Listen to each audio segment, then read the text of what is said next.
wararize bihagije, barakuvuze bihagije, impande n'impande satani yaragusebeje, umaze igihe kinini uri kunyura mu buzima bukugoye, warashakishije impande n'impande byaranze, waracuruje urahomba, watangiye bizinesi biranga, warize ubona diplome uradepoza ubura akazi, uri kunyura mu buzima bushaririye. Ndagira nkubwire ngo uburyo bw'Imana burabonetse. Imana yanze agasuzuguro k'abanyamahanga bakuvuga, Imana yanze amagambo abantu baguhimba. Igihe kirageze Imana wasenze ikagaragaza ko ari Imana. Igihe kirageze Imana ikagaragaza umumana bwayo ku buzima bwawe.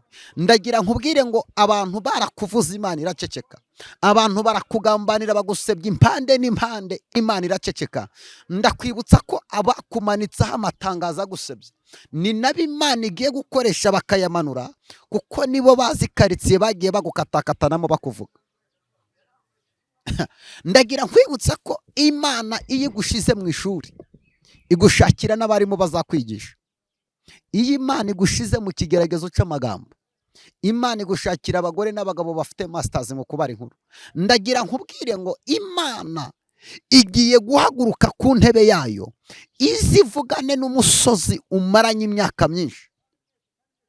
Ndafashijwe, Imana ishimwe. Igihe kirageze abantu bavuze Imana yawe nabi bakayituka bakayisebya ngo iyo Mana yakumariye iki. Imana irirahiriye igiye kuza kukugwanirira intambara izo uzi n'izo utazi. Hari ibintu Imana ikora ivuze, hari n'ibyo ikora bucece, hari n'intambara Imana igwana udahari. Imana yabwiye Kuro, iramubwira ngo Kuro nzakugenda imbere ahataringaniye mparinganyize. Iramubwira ngo nzakenyuruza abami kugira ngo ukenyere. Hari ikintu nshimira Imana.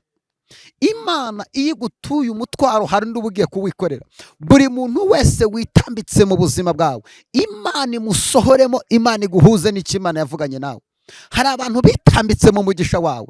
Umuntu nkwibutse iki kintu, umuntu yagwanya amahirwe yawe ariko ntiyagwanya icyo Imana yakuvuzeho. Umuntu ashobora gutinza amahirwe yawe akagusebya kugira ngo utagera ku nzozi zawe, akagenda yica amahirwe yawe, ariko ntabwo ashobora kwica icyo Imana yakugambiriyeho. Umugambi w'Imana ntuyoba. Ndagira nkubwire ngo Dawidi bamujugunye mu ishamba bazi ngo baramurangije, ariko bari bamujugunye mu maboko y'Imana. Hari igihe inshuti zikuvaho, abantu bakakuvaho, bakavuga ngo natatugira azapfa, bakavuga ngo natatugira azaseba. Ariko ndagira nkubwire ngo nubwo abantu bose bakuvaho ugasigarana na Yesu, hari abantu Yesu yaguteguriye babwihishwa. Imana igomba kugaragaza inshuti wiringiraga zose zimaze kukuvaho. Haleluya. Igihe kirageze Imana wasenze ikagaragara. Igihe kirageze ukava muri uwo mubabaro. Igihe kirageze Imana ikagukura muri izo ntambara.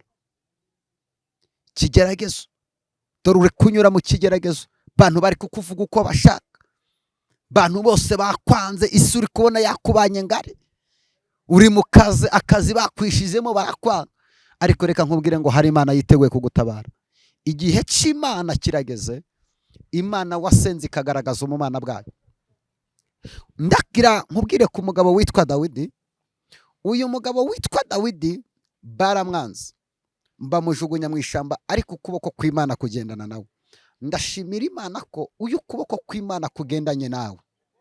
Aho abantu babona kuzapfira mu ijuru barakubwira ngo humura uzabaho.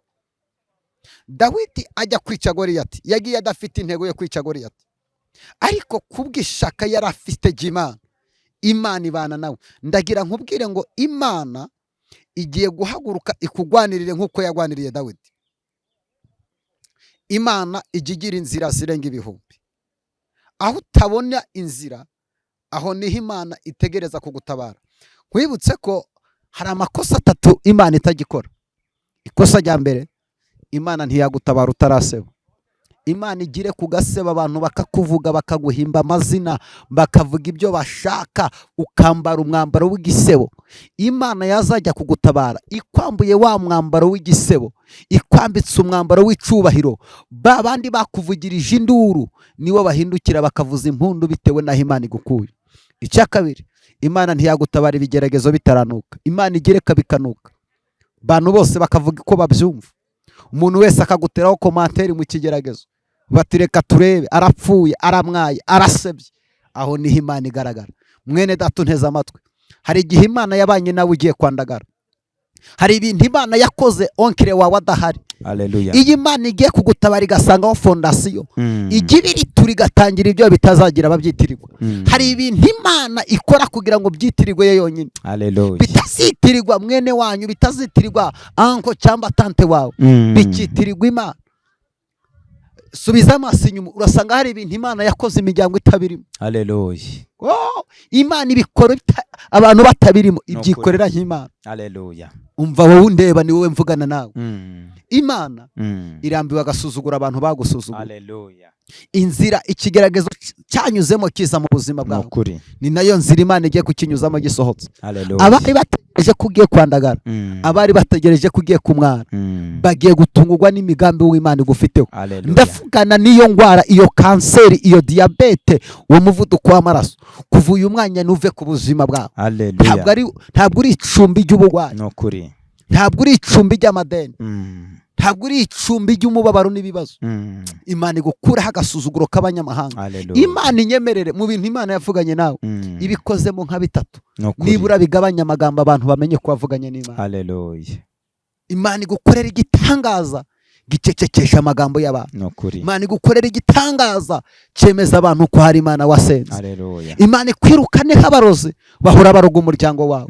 Imana ikora igitangaza mu rugo rwawe, umugabo wawe yakira agakiza, abana bawe bakira agakiza. Imana ikora igitangaza nawe iguhaho gutura nk'abandi. Biravuga ngo uko umuntu aresha, uko umuntu atekereza niko aresha. Utangira utekereza ibintu byaguse, utangira utekereza ibintu bikomeye, kuko Imana igiye kugukorera ibintu bidasanzwe. Hari amarira Imana igiye kuguhanagura. Abantu bose barakwirengagije, urabahamagaye ngo bagire icyo bagufasha, barakwirengagiza. Ariko ndabona ukuboko kw'Imana kugiye kuza kugutabara. Haleluya. Icyo Imana yanga ni icyaha. Haleluya. Icyo Imana yanga ni umuntu usambana akabeshera mugenzi we, akamuharabika kugira ngo amwangishe rubanda. Mwene data niba ugenza gutyo, wihane wisubireho. Imana igutabare, igukorera igitangaza. Ndagukunda. Shalom. Yari Prophet Imana ivuga. Urashaka Imana igutabara, banza wihane. Urashaka Imana igutabare, isuzume, usubiza amaso inyuma, ubwire Imana ngo mbabarira.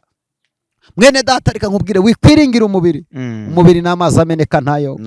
Umubiri ni ikibindi umuntu atura hasi kikajanjuka. Wakwiringira amafaranga ariko ejo amafaranga yagenda. Wakwiringira umubiri wawe mwiza, ejo inyozi ikawufata. Reka nkubwire iki kintu, iringire Yesu niwe utajya uhinduka.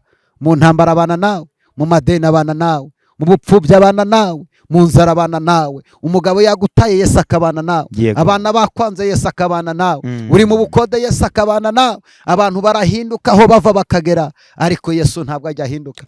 Muri ibyo yaravuze ngo mine muwona siye badrika, Yesu asiye badrika. Abantu barahinduka ariko Yesu ntabwo ajya ahinduka. Abantu muri inshuti uyu munsi ejo bazakureka, ariko Yesu azakuzanira abandi. Ndashimira Yesu utajya udutererana mu bibazo. Uhura n'ikigerageza abantu bakakuvaho, ariko Yesu ntabwo ajya kuvaho. Imana iguha umugisha. Iri ni ijambo nari nteguye ngo tuganire. Ndagukunda. Imana iguha umugisha. Ujye ukanda subscribe, unatera umurimo w'Imana inkunga, Yesu azajya guha umugisha. Shalom, shalom, bye bye. Haleluya. Haleluya.